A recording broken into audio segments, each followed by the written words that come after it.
Okay, we're on to week 2, Operation Strategy. So I'm going to, as before, go through the slides and have a little chat about each one. Probably this will be shorter than the last week's, as there'll be a bit less chit-chat, I imagine. Okay, so here we go. Key questions you need to ask yourself. What is strategy, and what is the distinction between operation strategy and organisational strategy? And how are they distinct? How do they relate to each other?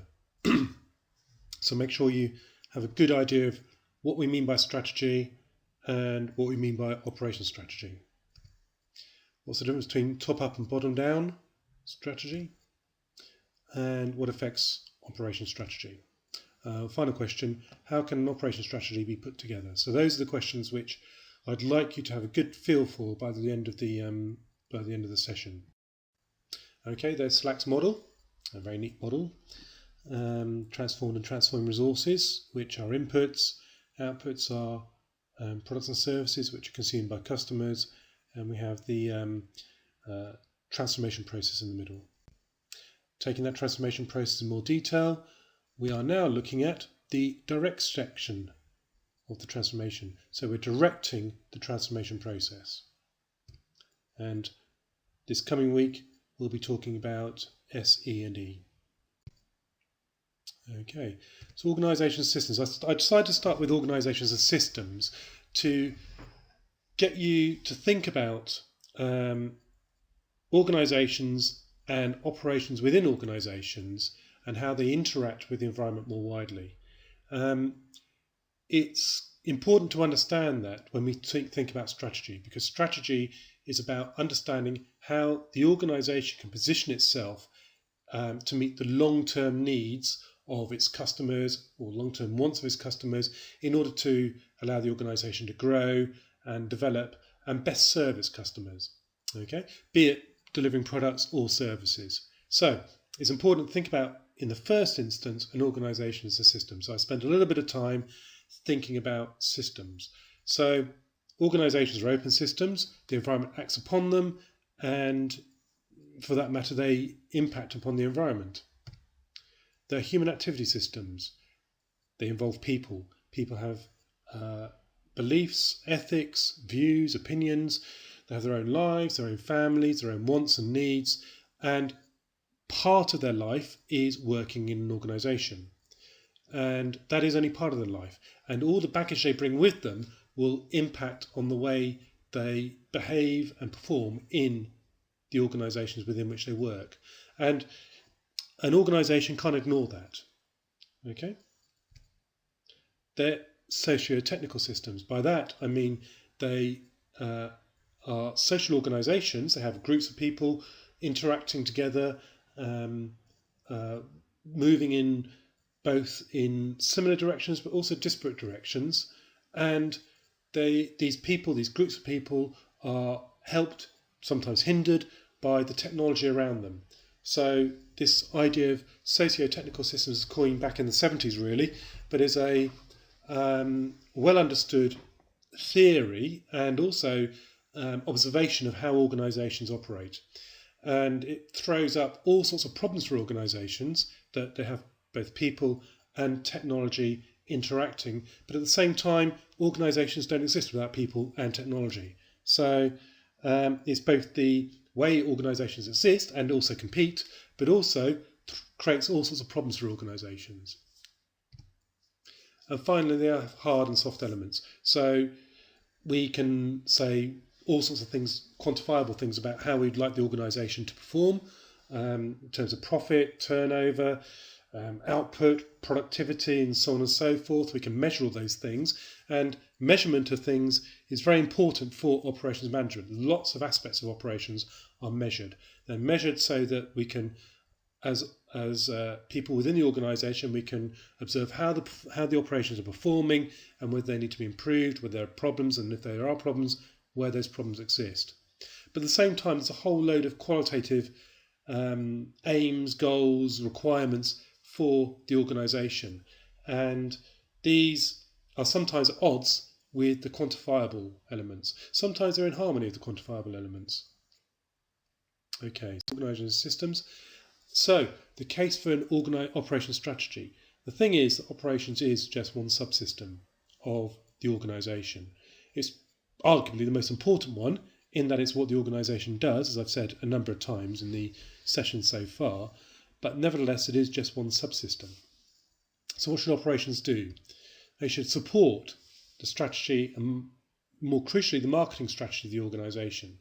Okay, so the organisation has a strategy, has an understanding of what its customers need and want from its operations, and it's the job of operations to configure itself in order to best meet that strategy. It's also about the implementation of the business strategy of organisations, and certainly in some ways, and for many organisations in fact, operations are about driving the business strategy. As I said, the operations is about what the organisation does, how it does what it does, and often that is how the strategy is formed. We do this, we make cars, we deliver services of one sort or another, and that forms our strategy, or can form our strategy. So often what you'll find is organisations' strategies are driven by their operations. Okay, so we need an operations strategy. So what do we mean by operations strategy? Start with what we mean by strategy more generally. So, as I tried to explain in the session last week, it's about setting the broad objectives that direct an enterprise towards its overall goal. Okay, it's planning the path, the route, the roadmap it's sometimes called, to get us from point A to point B. Where do we want to be in the future, and how do we think we're going to get there? It's very much about long-term rather than short-term objectives, but that can vary from organisation to organisation. Long-term for Apple, say, or some organisation with a very fast-moving turnover of products and services, is going to be far shorter than the long-term for, say, a public sector organisation like a local authority, which might have much, much longer-term goals. It's dealing with the total picture rather than the individual activities. It's looking at the big picture rather than the specifics of how an organisation goes about its day-to-day activities. And it's being detached from and above the day-to-day activities, which often are confusing and distractions. Okay, this is a nice quote. It's out of one of the operation strategy books. Strategy is seen as the total pattern of decisions and activities that influence the long-term direction of the business. It's a nice quote. It really does sum up what strategy is all about. So from the point of view of an operation strategy, this is about linking the decisions made at a strategic level to day-to-day operational activities. So it's the conduit between strategy for the organisation and delivery of the operations. Okay, it's an input into a direct transformation process. So it's about boards, policies and plans for using resources of the firm. And of course the resources are what the operations consumes, be they transforming and transformed. Okay, and it's about measuring success. What do we mean by success for operations? How are we going to measure that? Okay, and this will be in part determined by the operation strategy, and that will at the same time be speaking to the organisation or reflecting the organisation's overall strategy. Okay, so ways of distinguishing between strategy and day-to-day operations management, and I think I had 3 or 4 of these. Firstly, timescale, so long-term or short-term. These are very broad, very rough, depends on the organisation, depends on how strategy is understood within the organisation. The level of analysis. Day-to-day operations is dealing with day-to-day processes, the micro-processes of the organisation, and maybe the sub-processes of the organisation. Whereas operation strategy is dealing with the overall transformation process. Level of aggregation. By this I mean, in what sense are we concerned with the resources being employed by the organisation? And so for operations management, day-to-day operations, we're interested in the detailed aspects of operations resources. Whereas for strategy, we're more concerned with the overall use of groups of resources or all the resources within the organisation. Often they might be regarded as both the transformed and the transforming resources. And level of abstraction. This is a kind of nice way of thinking about strategy and its distinction from day-to-day operations. So with day-to-day operations, we're interested in the concrete, how to deliver particular aspects of the operations, the specific tangible aspects of the operations. That's what we're interested in with the day-to-day operations management. And with operations strategy, we'd be much more interested in general approaches to the delivery of operations. So the example I have here is about forming strategic alliances. What's the best thing to do? Do we form strategic alliances, or do we keep arm's length, more traditional procurement policies in place? Okay, so this is out of Wickham Skiller's book on or paper on strategy, and he talked about a few more of the critical aspects of strategy. That operations and strategy are often seen as incongruous. That strategy is about the long term, operations is about the tactical day-to-day activities, and argued that we need an operations strategy in order to link these two together, or else they'll never make sense. Within organisations, operations, he observed, was often seen as what he called a millstone around the corporation's neck. It was inefficient, operations is inefficient, it doesn't do what marketing needs, it absorbs resources, there's all sorts of quality problems with operations normally, there's all sorts of aspects of operations are poorly defined, it's opaque, and very slow to change. And strategy is about change, it's about moving the organisations forward, it's about transparency, it's about understanding what markets need. And so in many ways these are at odds with each other. So these are kind of some more critical observations for which Wickham Skinner made. So what are the key questions we have in operations strategy? What's the basic framework we're going to be using? We'll try and answer that question. How do different facilities and process technology decisions impact a company's ability to compete? And we might also be concerned with infrastructural decisions. This is about the technologies we have in place, the broader way we invest as an organisation. And how should an organisation develop its operations capabilities? So where should we make our investments? Should we invest in new operations overseas? Should we build up our operations within our own country or within our own area? Should we invest in new technology or work on making the most of our existing technologies? How can we cultivate our capabilities over time? What skills do we need? How can we exploit those skills? Okay, this is a nice little model. Well, I think it's a nice little model which I developed. I've kind of it's basically a transformation process again. What I've overlaid across these are the 4 E's. So economy is essentially the cost of resources in this case. Efficiency is making the most out of what we have. So in another way of seeing efficiency is productivity. And effectiveness is that the operations we carry out, the transformation process, delivers something which is a useful output. We can make things very efficiently, but they're of no use to anyone. Okay? So effectiveness and efficiency are similar and in many ways overlap, but are subtly different. We can be very, very effective about producing things, but hopelessly inefficient at producing them. Okay?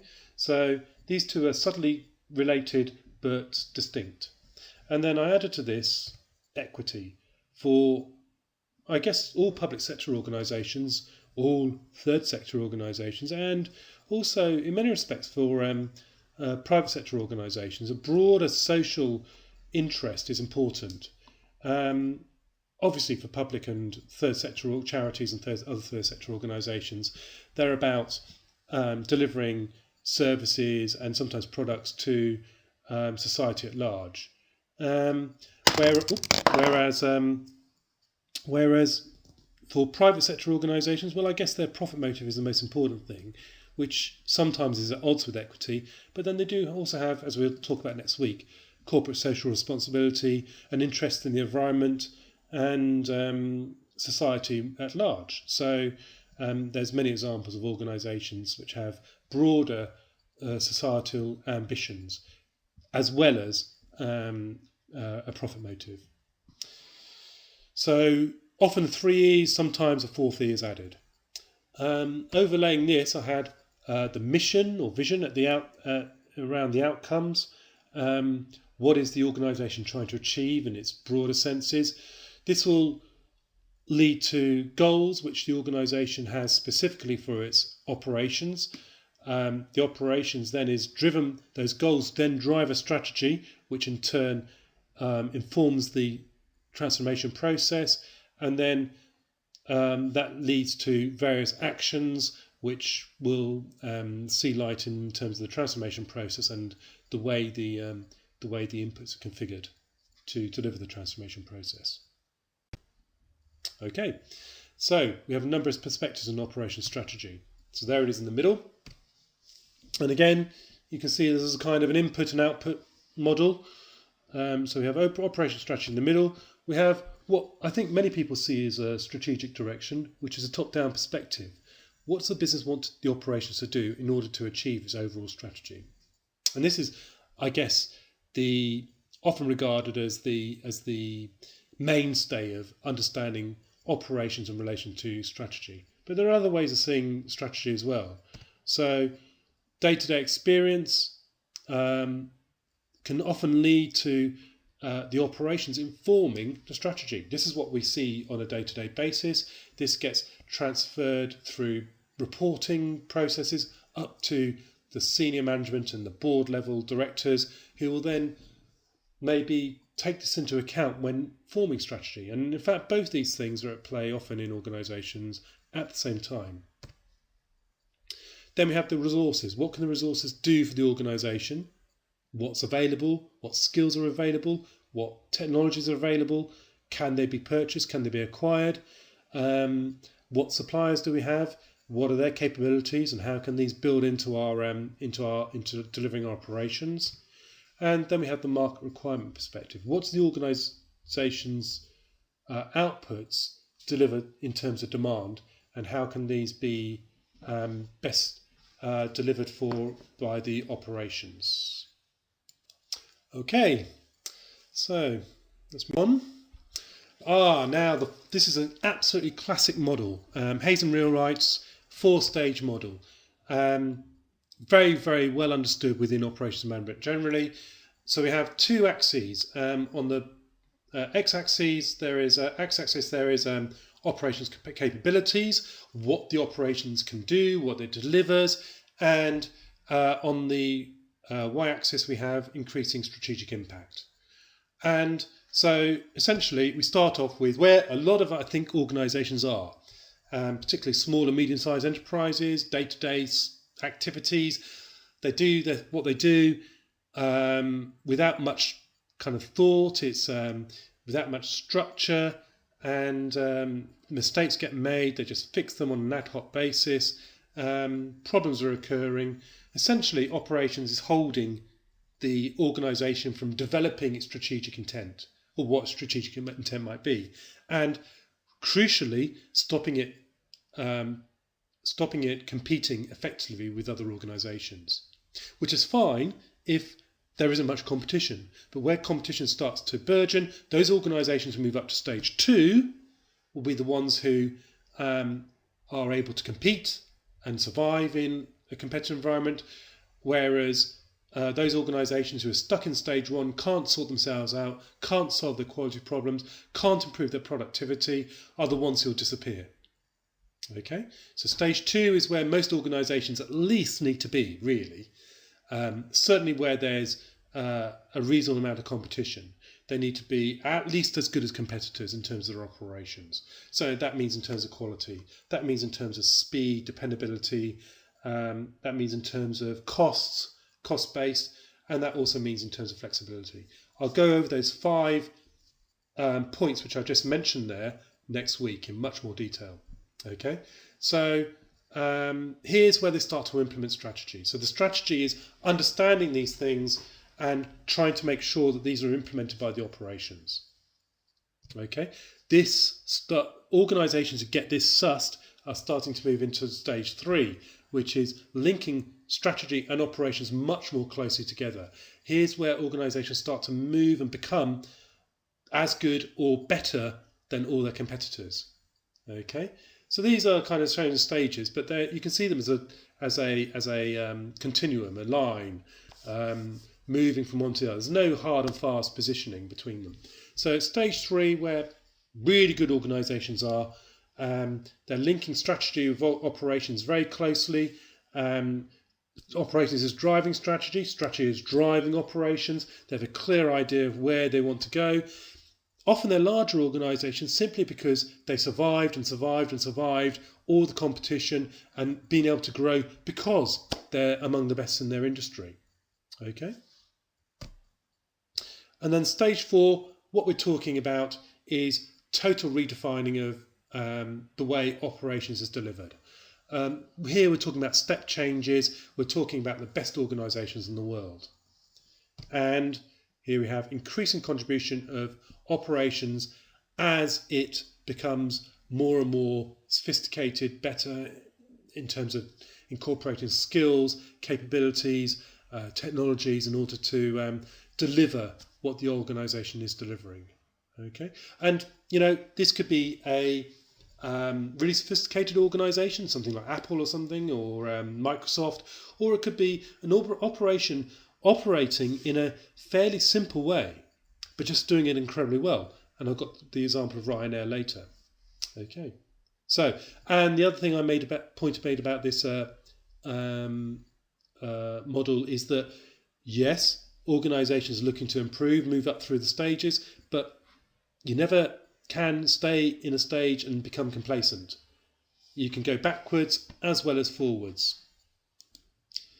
Okay, so right, now this is returning in some ways to the resource, the inputs and the outputs. Again, we're using the input-output model, the transformation model. So this is again a very neat model. What it does is it looks at the market requirements. So what is the sector or segment of the market we're operating in?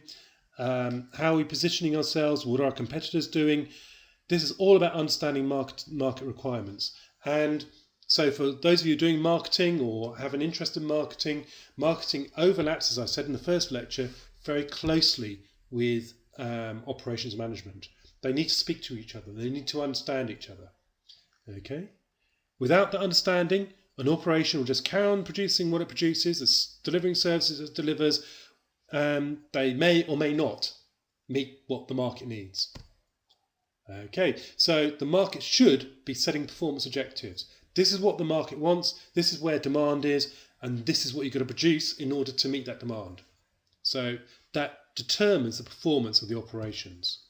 And a way of understanding that is in terms of quality, speed, dependability, flexibility, and cost. 5 crucial performance indicators. As I said before, I'll be addressing these next week in the next lecture. Okay, and then there's resources. What does operations do? It has resources, competencies, and processes for delivering its operations, and the operations manager or person in charge of the operations needs to understand how the configuration of those things. What can the operations do?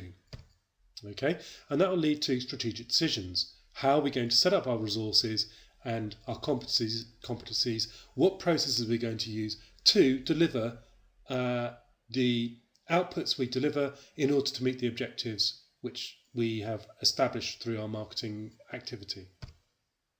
Okay. Now, in terms of operations resources, the things that an organisation will be interested in are capacity, something we'll be talking about in the module. Supply networks, again, something we'll be talking about.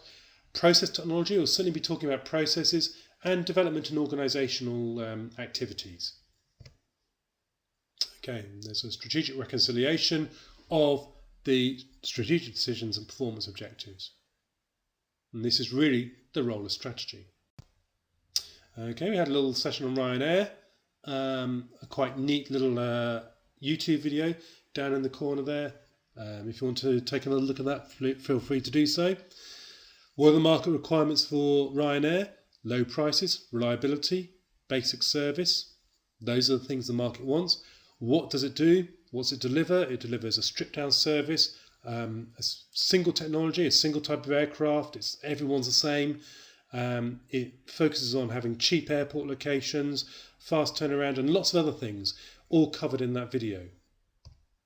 And what Ryanair does so well, or has done up to now so well, is reconcile what the market wants with how what it delivers in terms of operations. And this has made it the largest airline company in Europe in no time, in maybe 10, 15 years. It's incredible, really, if you think about it. But at the same time, as I said when I was talking about the 4 stages model, things can go backwards as well as going forwards. Ryanair have made a massive mistake very recently, and that's led to mass cancellations of flights. The particular mistake was rostering of pilot holidays and leave time. This created all sorts of problems for the company and has meant it's unable to deliver its market requirements in terms of reliability, in terms of dependability. Okay, so things can go backwards as well as forwards. How will Ryanair recover from this? I don't know. Let's keep an eye on that. Okay, something else we talked about briefly were understanding customer requirements. What does the customer really want? And in these terms, I was talking about order qualifiers and order winners. So for order qualifiers, the organisation, the operations needs to have, in terms of service or products, a offering which will get it onto a customer shortlist. So there's a whole load of competitors delivering services, delivering products. How does the organisation get its services or products on the customer shortlist? And this leads to order winners. Once you're on the shortlist, then you have to compete to win. Okay, so how do we win and lose customers? Qualifiers, you have to be taken seriously in one or more competitive dimensions. So I gave examples: cleanliness, for example, in a fast food restaurant, safety on an aircraft on an airline, and so on and so forth. In terms of once you're qualified, then you need to win. So in one of the competitive dimensions, you have to become the final choice among all your competitors for your customers. Cost is an obvious one. There are other things which might be important. Quality might be an important factor. There could be others. Dependability, for example, might be important. And if you are not one of the winners, you've lost. It's basically the failure to deliver on or above the expected level for a certain competitive dimension, such as dependability, personalisation, late delivery, speed, those sort of things. And once you've lost your customers, very difficult to win them back. Okay, I tried to think about this in terms of the product life cycle. You could say as a service life cycle as well. I'm not going to go through this in a huge amount of detail. I'll allow you to read this for yourself. Notice that already I've been talking for 28 minutes. So there is the product life cycle. It goes through typically four stages, and this can be understood in terms of sales and sales growth.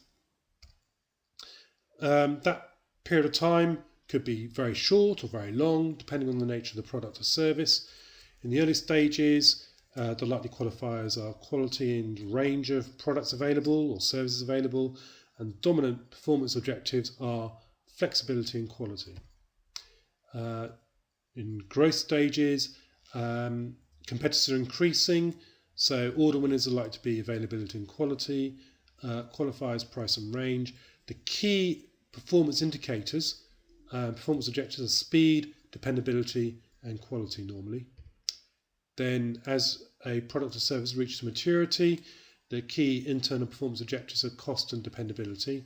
And then as services, the product services goes into decline, you're competing on cost and nothing else, really. Okay. So, putting together a number of frameworks, a number of models which you can draw upon. So this is Hill's framework, a classic one. So down the middle there we have some of the key performance indicators, which again we'll be revisiting in the next week, in the next lecture. So we've got price, quality, price is basically cost, delivery, which is dependability, service, which is speed, responsive to change, which is flexibility, and also technical performance, which can be seen as quality as well. Okay, and it's a 5-step process which Hill put together. Long and Ward put together the conveniently named 6 Ps of manufacturing strategy, and those are listed there. Things to pick up here are programs of improvement, which we'll visit towards the end of the module. Things like total quality management, business process re-engineering, just in time, Six Sigma, and others. What else is important to pick up here? Portfolio capabilities, I guess, and competitive strengths. What are the competitive strengths of the organisation, and how can it best use those to deliver on the last one, which is performance measurement? How are we doing in terms of what we're trying to achieve? Okay, and then we have Schroeder's strategic choices. I'm not going to go into a huge amount of detail here. You can read the words as well as I can. There's a reference there for you to follow up. Feel free to follow up upon these references. The books and journals are generally found in the library, or can be found in the library. If you can't find them in the library or through the library services, then follow up on the citations and see what other authors and other researchers are producing, and in doing so referencing. Okay, so Schroeder's 5 choices are a process.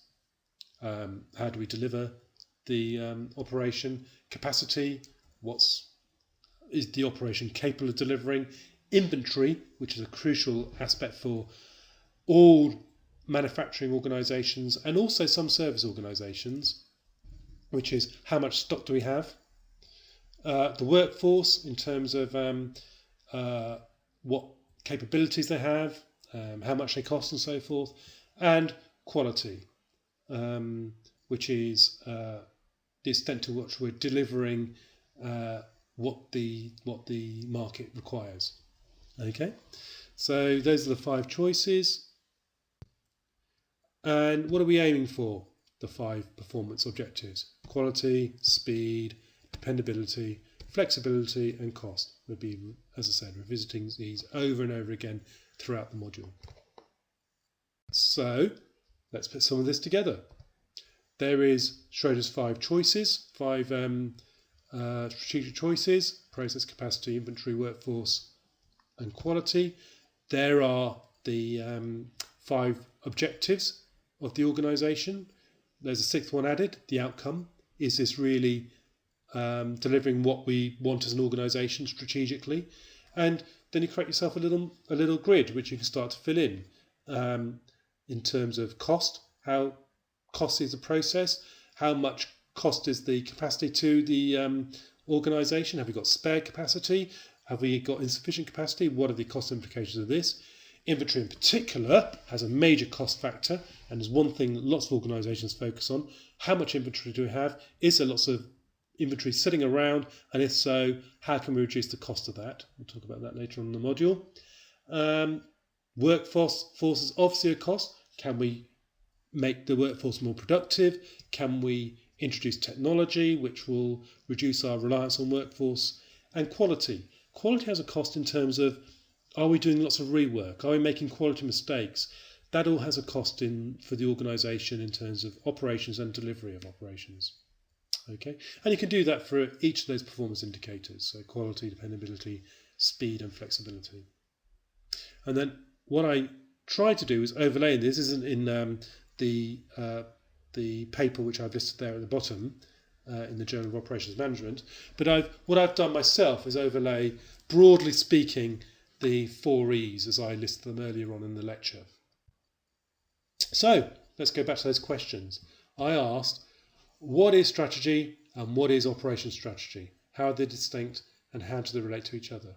Hopefully you have some kind of answer for that. Hopefully you understand what strategy is for an organisation in broad terms. I mean, this isn't a module on strategic management, but in broad terms, what are we trying to do in strategy? And what does that mean for operations strategy?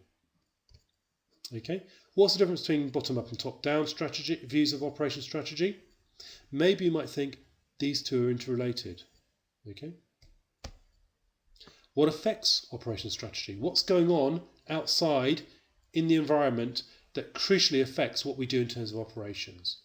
What that means really, to answer that question, is what does the market need and how can we deliver that?